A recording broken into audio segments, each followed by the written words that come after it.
Welcome to KneeToKnee. Real connections make men stronger physically, mentally, and spiritually in their work and at home. That's what we're here to talk about, and today's guest is the perfect example of exactly that. I'm your host, Mark Merritt, and today I'm sitting down with someone I've known close to 20 years, and I have to say this conversation is one for the books. My guest is Brad Barton. Brad is a best-selling author, an executive coach, and a keynote speaker. And at 47 years old, he broke a 30-year-old Masters World track record in the mile. He's spoken for organizations like NASA and the Mayo Clinic, and he uses storytelling, a little magic, and the raw inspiration to unlock peak performance in the people he works with. Today, Brad walks us through what it takes to do something that's never been done before and why none of it would have been possible without the right connections. We get into the power of mentorship, the mindset shift that eliminates 1,000 daily decisions, and the beautifully simple challenge Brad calls I See You, a practice that's been quietly transforming relationships at workplaces and even hospitals. We also talk about something that I think every one of us needs to hear right now. As artificial intelligence reshapes our world faster than we can keep up with, human connection isn't becoming less essential. It's becoming the most essential thing that we have.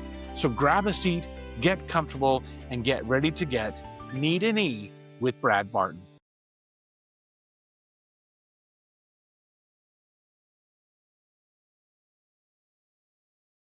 Welcome, everyone, to another episode of KneeToKnee, where we focus on how connections have a direct impact on our physical, mental, emotional, and our spiritual health.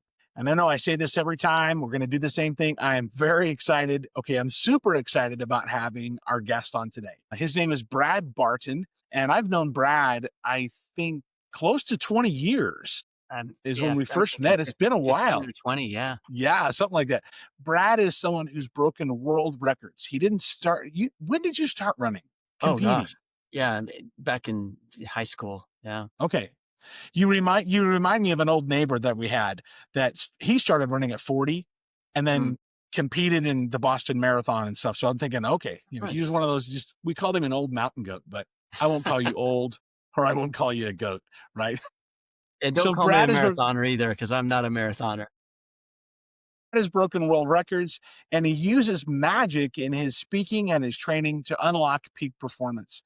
He's also a best-selling author, an executive coach, and a keynote speaker. He's actually worked with organizations everywhere from NASA to Mayo Clinic, and he loves to blend storytelling, illusions, and raw inspiration. So Brad, welcome. So excited to have you with us today. I hope we have some time for some stories tonight, or we're recording this at night, Mark. Yeah, it's at night. Yeah, well, today, night, whatever. Oh, I hope we have some time for stories. I mean, that's what we love to hear, is get involved in some of those stories. Tell us a little bit, Brad, about your part. When you and I met, we were both part of the National Speakers Association, and so tell us a little bit about your journey in that aspect of it, and what you do with your coaching and speaking, right? Yeah, so my belief was that nobody gets to be an NFL football player or a professional tennis player or a professional speaker. I mean, that all just seemed pie in the sky, only the privileged few. And I just felt like I was supposed to. Something that I've noticed in my life, every time I felt called to do something, that sounds kind of like a religious term, but you get it, even a secular. I understand. Even your secular version of that. Every time you felt like the universe has come to you and said, you must do this thing now. And your listeners are going to identify with that. My audience members do. Every time I've answered that premonition or that epiphany or that feeling, that call, two things have happened consistently. One thing is my life has gotten harder. And the second, it's gotten better. And so I'm used to answering my calls, and don't always do it because I don't have the courage. But every time I've had the courage to answer what I feel like I'm supposed to do, life's gotten harder and it's gotten better. And the same thing with speaking, how I met you. Really felt like I was supposed to be a speaker, and I was terrible at it. And I connected with an old friend from college that said he was going to do this thing. And I remember just wanting to pat him on the head, good luck, Tim, we're all counting on you. And then I reconnected with Tim Border years later, and he was full-time professional speaking. And I said, Tim, like so many of you and I both Right. had this experience hundreds of times. How do I do what you do? And guys for Tim, and he says, well, and he gave me some things to do, and I went and did them. And then I did them again and again and again. And pretty soon he's like, okay, I'm going to mentor you. So that connection, that mentoring connection helped me to get into the speaking world. And I'm starting to get booked to speak. And I remember $200 once to speak at a junior high school. I felt like I was in hired cotton. My first speaking gig was $150, and Yes. it was so amazing. Yeah. But there's other versions of that in different industries that your listeners can, that we feel like we're imposters, right? And then we get in and realize we can do this. But for me, I think because I didn't have as much aptitude on a lot of the things that I've been called to do, having mentorship has been critical for me. You mentioned that I did this or I did that in the intro. I'm going to clarify. I did not break any world records, Mark. No American Oh, I records thought you either. did. Nope. My coach and I did. Oh, Yeah. nice. My coach Yeah. and I did. And I want to be very clear about that. This was not something that I did. And it wasn't just Coach and I, with the other people on our team. But yeah, I'm the one that was on the track, but it wouldn't be possible. We don't have enough time to tell stories about how I know that to be true. But Tim mentored me, and one time got on the phone with me and booked a job for me, just once. And that's all it took, and built my belief. Your notion of connection. Connection is really my life has been shaped, like all of us, our lives, the sound of this voice, of my voice, all of our lives have been shaped by connections. And so I love the theme of your podcast, this notion of the direct impact of those around us shaping so many aspects of our life, our physical and our mental and our spiritual and our emotional lives. Connection, you cannot overstate this. Right. No, you cannot. You cannot. I'd like to dive in a little bit on something that you said a moment ago. And I want to take a couple minutes and hopefully that you can share a little bit of story behind that. But I'm in 100% agreement with you. Yes, I did say that you broke records, but there are so many other players. Just like when I was racing hand cycles, right? I mean, I could say I was on the bike, but there was no way it was just me. So I'd love to hear from you is, what were some of the things that you saw in that process? What were some of the things you experienced where those connections had an impact on you, and how they did that and what that did for you? So lots of directions we can go with that. So I'll just pick Right. stream of consciousness here. The belief. So I was at a high school track meet, and then back a step, I was very little recruited out of high school. Nobody wanted me, really, except for one guy from Weber State College down in Ogden, Utah. I was raised on a cattle ranch near Salmon, Idaho. And this guy his name is Chick Hislop, and he's a visionary. And he just loved going and grabbing scrappy wrestler, middle distance guys. Didn't care how fast they were. He could see a little of talent. That's enough to give him a try. And he, pulled me off the horse on a cattle ranch and gave me a scholarship to go to Weber's, the only D1 program that gave me a second look. He said that I could be an All-American. And then he began to teach me and train me. We were at a camp my freshman year, and he says, I've had guys that kept a running journal that weren't All-American, but I've never had an All-American that didn't keep a running journal. Well, I'm keeping a running journal, right? Because I didn't want that to disqualify me, right? This man Chick Hislop was one of the great track coaches of the world, USA, NCAA track and field Hall of Famer, head Olympic distance coach in '96 in Atlanta. Incredible. From Weber State, nobody. That's where my brain was going. Weber State is such a small little school. Exactly. That is so cool. Who chooses the Olympic coaches? All the NCAA coaches. And they all know that if Chick Hislop is in the room, then he's the smartest guy in the room. He's that good. He reinvented the 3,000 meter steeplechase. So I had this really cool experience. We're going to go make the team. We talk about that. We're going to do this, something that's never been done. Because at that point, no Weber State athlete has ever made the Olympic team. Let's go to Barcelona, Brad. And so we were in, right? Fast forward a few years, I get to the Olympic trials in the Barcelona games down in Louisiana, 18th in the world ranked. I'm making the team. I'm going to Barcelona. And I slipped and didn't even make the finals. It was in the semifinal round, and signed up for another 4 years, going to Atlanta, and I ripped something on my hip, didn't make the starting line. And so that was it. My hip was broke. So I raised a family, got called to speak. 10 years to quit my day job and become a full-time professional speaker. I'm at a track meet, a high school track meet called the Simplot Games. And I walk in to watch my son run, and I've seen these old gray-haired guys. Oh, that's the coach's mile. I'm like, the what? And during that 5-6 minute race, I knew I was supposed to do that, Mark. And I tried and tried and tried and kept getting injured. And then I called my coach a couple years later, and he said, let's get this done. Let's go. And I said, get what done? He says, let's break a world record. I'm like, what? They keep world records in 5-year increments, masters track world records. And we looked it up, and the 45 to 49 age group was 420.19. And that was so fast, impossible. And this man believed me into doing this. And so we failed and failed and failed and failed. And then that season was shot. And then we failed and failed and failed.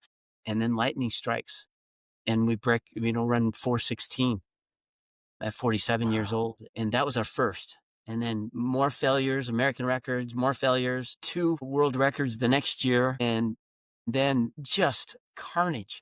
One of the things back to your original question, one of the things he taught me early on, he says, Brad, there's about 1,000, let's just make up a number, probably about 1,000 really hard, painful things you're going to have to do to put yourself in a position to do something that no human being's ever done. And I'm like, gulp.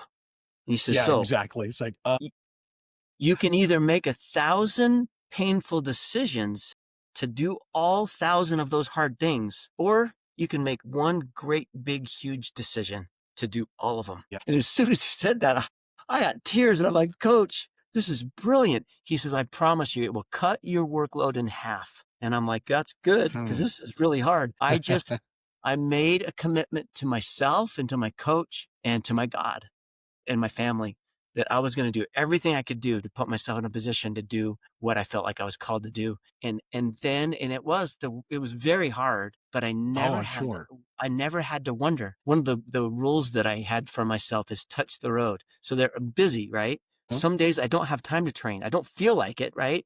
And my goal, my rule was I had to leave my office, go strap on my running shoes, get dressed up, strap on my running shoes, and go out and touch the road. And that's all I had to do. If I did that, then my goal was set, right? Guess how many times I actually touched the road and went back in and got back in my office? I I'm don't going to know. guess close to 0. Maybe twice in all those years. By the time I got out there and touched the road, I'm looking at all the things I have on my plate, and then I'm looking at the road, and I'm going, well, dang it, I'll just do 2 miles. And while I'm here, I might as well. Yeah. And then I've got a whole workout in, and then I still get back and get my work done. Anyway, that was an important aspect for a thing and it wouldn't have happened if this man hadn't connected with me and believed in me and said, you can do this thing. I'm the guru. You're my guinea pig. We're going to because stuff kept falling off. And finally he said, we're going to have, maybe we can't be done. Maybe you're too old to run. That's a 30-year-old world record we're trying to break. Maybe you're too old to train as hard enough to run faster than John Hinton did 1.9. And now I got a broken heart to go with my broken foot. And I was going to say, he's doing the sales guy take away clothes. Maybe you're too old. Or maybe it can be done and we just haven't figured it out yet. Every one of us are living in an environment and that is so different than 24 months ago. You think about how your life has personally been impacted by artificial intelligence, just for instance, right? I don't drive my car. I bought a robot a few weeks ago. I don't have to drive anymore, Mark. This Model Y takes me everywhere. It's a better driver than I am. 24 months from now, our lives will be more different than it has been the last 24 months. We've got to continually reinvent ourselves. And that's what Coach told me. He says, we're going to reinvent what it means to train at a world-class level for someone that's old like you, said an almost 80-year-old, which I thought was very ironic. And he would just laugh at me. So that's another thing that he taught me. He said, you Make one decision to do all the things it takes to do what you're trying to do, and then just go do them. And then the other thing I that love was that. really significant is this notion of we're going to reinvent. Every single person hearing me talk right now has got to get in the mode of reinvention, because I don't care how prepared you are for the environment we're in right now, you are obsolete 24 months from now if you don't continue to reinvent yourself. Yeah, that's powerful. And back to your theme, as artificial intelligence becomes more intelligent, and as we end up leaning into that tech, right? Human connection is going to be more important, not less. No, We've gotten we on recently. these things, and there's all these wonderful tools to connect with people. Guess what? It's going the opposite direction. Technology is disconnecting us. And so I think that's maybe the rally cry. Maybe that's the theme of my program tonight. I hadn't meant for it to be, but as technology gets more infused into our everyday lives, you and I need to make a conscious choice to reinvent our hone our skills of connecting with people. And I've got we'll call it a challenge for your audience when we get done Okay. here along that Yeah, regard. we have. We recently had an episode with Dr. Brian Willoughby from BYU, the Oh, family Department of Family Science, or I can't remember the department he's in,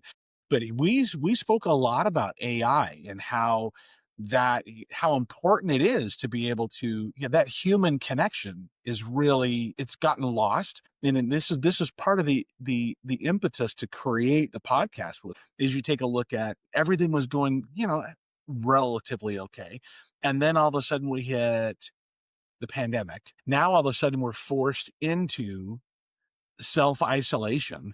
And now yeah. we've isolated ourselves even more so. And I see from my aspect where I'm out and about with the public and I'm out and about all over the country.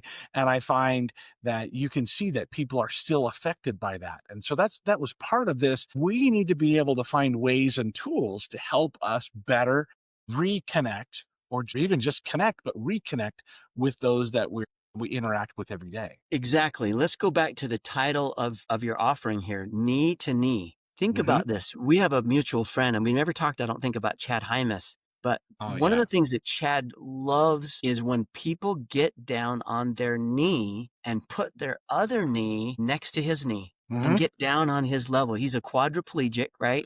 He's in a chair, and people are literally talking down to Chad. Well, Chad's one of the most brilliant people that I know, one of the top 10 ranked speakers in the world. This guy's phenomenal. And so he stands very tall, right, in a chair. But the notion of getting down on your one knee and getting your other knee to his knee, right, knee to knee, right, Hmm. and looking on his same level, that's a metaphor. So It what are you is. doing to get down on your knee with your teenager is the question. What are you doing to get down on your knee so you can be leveled up with your boss, with that employee that's so hard to love, right? Right. That parishioner, right, that shares the pew in front of you that you just struggle to even like, let alone love, right? Right. What are you doing to get down on your knee, get on their level? You will find that as you make an effort to connect with people, then the connection will drive magic in your relationship. Yes, that is so true. That is so true. I mean, obviously, I spend a lot of time trying to connect with people, not only on the podcast, but I've found that it's actually driven me to grab my phone, and I find myself driving down the road and I'll reach out and just someone I haven't talked to forever, because I'm like, you know what? Here I'm talking about connections. Let me connect. And I did that with someone that I hadn't spoken to probably in 2 years. I Awesome. called today, and it was such an amazing experience, because at one point, about 2 or 3 minutes into us chatting, he goes, "Did you really just call just to say hi?" Like, "Yeah, that's all I called for."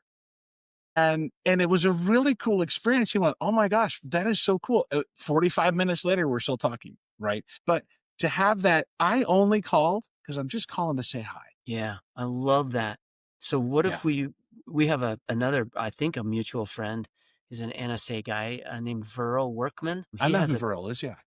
He has a beautiful, magical process in his personal life and in his business life. He calls it the top 50, and he will make connection with 50 people every month. And it's kind of a revolving list of It's a dynamic Yeah. list. Yeah. People come and go on that list, but and it's not just a text. He makes contact with either a lunch or else a phone call. He speaks to someone, that person on that list, 50 of them in a month. And if you think That's not about too how hard to do. That's not that's hard to hard. do when it comes from the logistics standpoint, but it's hard to do to fit in sometimes with our lives that we've got. But that's awesome. Yeah. And when I have had a thin speaking schedule, I'm a really busy speaker, but I was talking with him once. He came in and he said, come and see me on Saturday morning. I'm like, Verl, you're way too busy. And he says, I've got I got 3 hours before my son's soccer game. Come into my office. And I drove up there just because he asked. He Yeah. invited me to give that time. I'm thinking, this guy's, $1,000 an hour or more. He just gave me this time. And that's one of the things I took away from that experience together. He says, if you're lacking for whatever, right? Me, speaking engagements, call people and just say, I want to connect with you. With Right. no, maybe that's my motivation to actually do something, but the call is not about that. It's about the opposite. Listening, asking questions, listening. I don't know if I can help you with that, but if I could, what would that look like? Right? Right. What would that look like? And how can I serve you? Right? Not how you can serve me. And it's amazing what's happened from that in my life. Yeah. And I still have never got all 50 of them. I don't know how he fits it in, but That can be busy. Brad, it's just like I'm gonna have to have you come back again so we can dive deeper into some things. I got I'd some love cool to. stories for your Yeah, I know. audience. That's what I'm thinking. I know you well enough over the years. We haven't interacted much over the last probably 10 years, but I know you well enough. I'm like, yeah, we could so talk forever. But I'm going to, as we're kind of wrapping up in our timing here for today, what I want to do is I'm going to ask you the same question that I ask everybody is based off of our conversation today. What is the one thing that someone can do, their action item for today, so they can build deeper connections with those around them? Okay. This is going to sound too simple. Simple's always good. And if you take this seriously, it's going to change your life and the life of those around you. Okay. How do we greet each other in America? Hi, how you doing? Fine, how are you? How you doing? What's Not too up? bad. How you doing? Okay for a Monday, right? Could be worse, right? This is meaningless connection. It's not connection. Right. It's just blah, blah, blah, right? I love the movie Avatar. Remember the blue people? Some of your Uh-huh. audience members have seen this. How do they greet each other? I'm watching this going, no way. They, they, um, they walk up to each other and they look each other in the eye and they say, I see you. And they Oh, do. yeah. That's the cool part. They do. And then the response is, I see you. And they do. Rewatch this movie. It's amazing. The connection. I see you. So I took that after that movie. I thought, I'm going to do that. Right. I'm going to start seeing people and in every aspect of life. And I've given this idea to lots of different industry leaders, but just start seeing people at a drive-through fast food place, whatever. And I say, hey, can you tell me your name? And they say, what? Tension interrupt. I want to know your name. Well, Jill. Hi, Jill. And then I pull up there and I say, Jill, you have a hard job. And I see them, right? You don't want to walk up to someone and say, I see you, because they're going to look Yeah. at you like you are weird. Okay, not that, but Not that level of creepy. Yeah. actually start seeing people. And the trick is to hone your I see you skills everywhere. So my kids are starting, it's fun to see the next gen doing this, where they start seeing people and they ask the name of the person that's checking them out at the grocery, right? And just have a human conversation. It's funny. Sometimes they'll say, well, what's your name? And they say, why? Right? So I'm a human being and I want to have a human experience with you because you're human too. Okay. I'm not in trouble, right? And it's amazing. So I start seeing everybody. And so I can see my spouse. I call her my girlfriend. She's my wife, but she's my girlfriend first. I start Right. seeing her more deeply. I start seeing my teenagers more deeply. I start seeing people at church more deeply. And then to have people say, you really see people, don't you? Like you're intentional about that. I'm like, thanks for noticing. Yeah. Yeah. Thank you. Start seeing people, make a habit of start seeing people deeply and your life will change and so will theirs. Thank you. I love that. It's, you can think of a million different times where I could have been better at that. And and so that's something definitely a good thing to work on and to strive for. So So just one last thing. I was speaking at a hospital, regional hospital, their whole leadership team for a whole day. And this is one of the themes that I brought from them. That's what they took with them. And every morning they do their huddle and they say, who's got the ICU story? Right.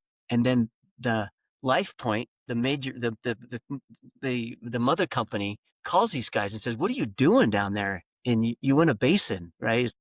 And your scores are off the charts. What's going on? That's what they did different. They started mm. seeing people. So bottom line, even. Yeah, bottom line, even definitely, definitely. So that is awesome. I so appreciate you coming on. And Brad, thank you so much for taking a few minutes with us this evening and sharing your thoughts and insights. And like I say, I'd love to have you back again in the future. For those of you that have tuned in again for this episode of KneeToKnee, thank you so much. I can't tell you how much we appreciate it. Please don't forget to subscribe and like and all the things that you know. So thank you again. And Brad, and for those of you that are listening, we will catch you on the next go around. Thanks for letting me be knee to knee with you tonight, Mark. All right. Thanks, Brad. I appreciate it.